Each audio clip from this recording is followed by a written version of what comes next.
You're listening to Ireland's Aviation Podcast. Welcome to episode 2 of our second season of Short Final from Squawk 7000. On this week's podcast, Aer Lingus scrapped their first A330 at Knock, Amapola Flying begin flying the Dublin Donegal PSO route, and the Portlaoise Flyer has returned home to Portlaoise. Aer Lingus has restarted its Dublin to Bristol route from Sunday the 1st of August on a 5 times per week basis. The route was operated pre-COVID as an Aer Lingus regional service by Stobart Air using the ATR 72 aircraft, but will now be operated by an A320. The new route was announced as Aer Lingus recorded a loss of €192 million for the first half of 2021. Revenue for the 6 months to the 30th of June was just $33 million, down from $315 million in the same period in 2020. Passenger numbers were less than 20% of those in the same period in 2019, with the airline expecting to increase this to approximately 40% for the remainder of the year. Meanwhile, the airline has said it's on track to open its Manchester base in September. Airbus A330 Echo India Echo Lima Alpha was the first aircraft to transfer to the new UK AOC, taking up the registration Golf Echo India Lima Alpha in July. Dublin-based 6 West has launched its licensed and bespoke aviation software, PilotPal, following several years of extensive industrial collaboration, feedback and beta testing. PilotPal is a multifunctional automated hub that enables commercial pilots to register their details for flight opportunities, maintain updated information and submit and track expenses requests efficiently and effectively, following the completion of a 6 West flight operation. 6 West has over 75 customers around the world. In Season 1 of Squawk 7000, we spoke with Matt Gee, CEO of 6 West, about the services they offer to the aviation leasing community. That episode is available wherever you get your podcasts. On Friday afternoon, Aer Lingus A330 Echo India Lima Alpha X-Ray made its final flight from Shannon to Ireland West Airport, where it will be scrapped. It was delivered to Aer Lingus on the 29th of April 1999 and named St Mella, but has been stored at Shannon since the 9th of April 2020. It departed Shannon on Friday afternoon at 12:40 for the 33-minute flight to Knock, touching down just after 1 p.m. local time. It will be scrapped by Air Trade Aviation, who have an aircraft end-of-life facility at the airport.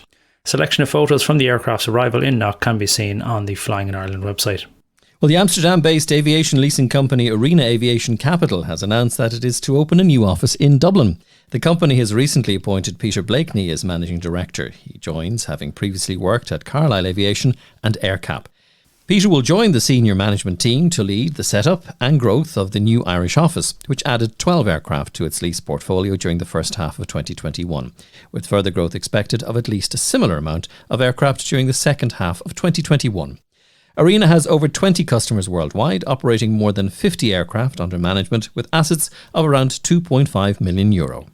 Shannon-based GCAS has contracted to add 6 Boeing 737-800 converted freighters to its in-service fleet, bringing the GCAS fleet of passenger to freighter converted 737s to more than 40. This is an average of 1 aircraft added per month since the first converted freighter was delivered in April 2018. 2 of the aircraft will be added to the Attrans fleet, and the remaining 4 will be with undisclosed operators.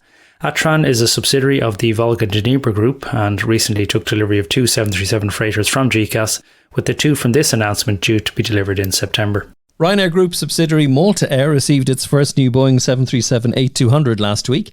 The aircraft was welcomed to Malta by Transport Minister Ian Borg, Malta Air CEO David O'Brien and Civil Aviation Director General Captain Charles Pace.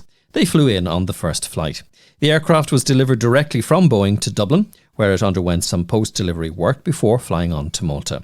This was also the first aircraft to be painted in the colours of Malta Air. The existing 737NG fleet remain painted in standard Ryanair colours.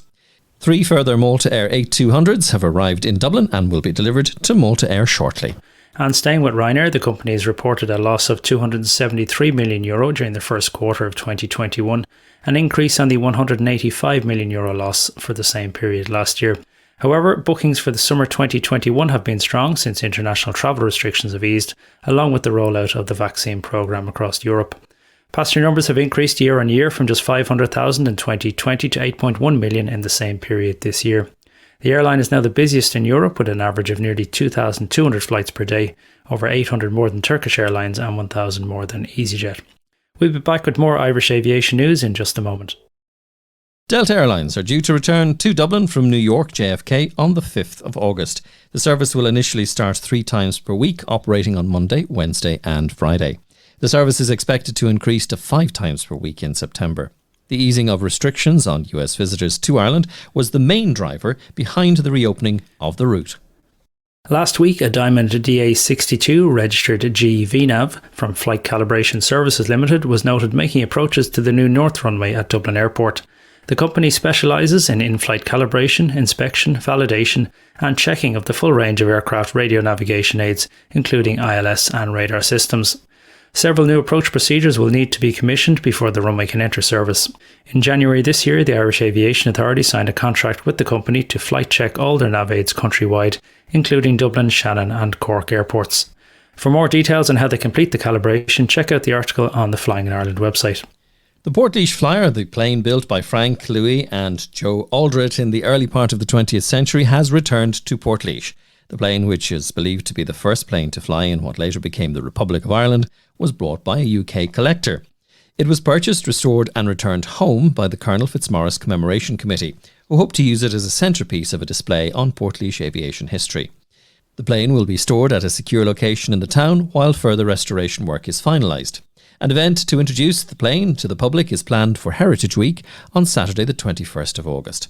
The plane will be displayed on Fitzmaurice Place in tribute to the builders of the plane, the craftspeople who've restored it, and to Colonel James Fitzmaurice, who was involved in the building of it as a young boy.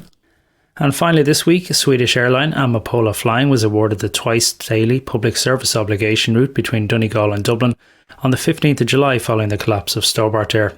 The contract will last for 7 months initially, with a permanent 4-year contract to follow after a full tender process. The airline has begun operating with a 50-seat Fokker 50 aircraft.